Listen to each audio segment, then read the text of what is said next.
In this video, I will show you how to create a logo in Figma.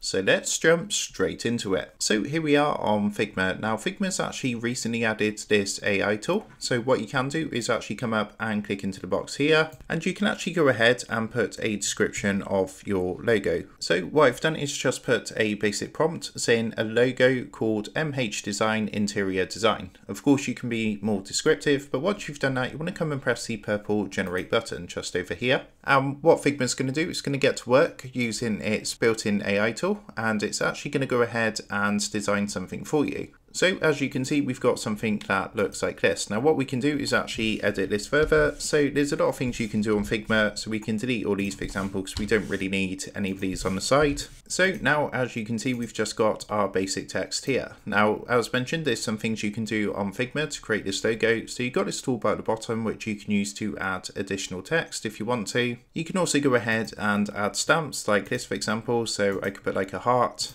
just like so.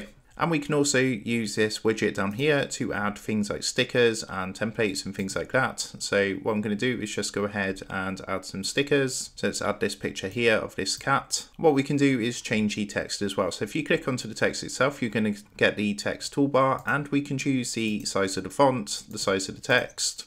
We can choose the type of font we want to use. So I'm quite happy with this one. I want to make it a bit smaller, so I'm going to go for medium. We can also do additional things like add shapes. So let's put a circle on. So I'm just going to move this so it's more in line with our design. What we can do is add text to this circle, but what I'm going to do is actually right click onto this circle itself. So I'm just going to click, right click, and what we can do is send this to the back.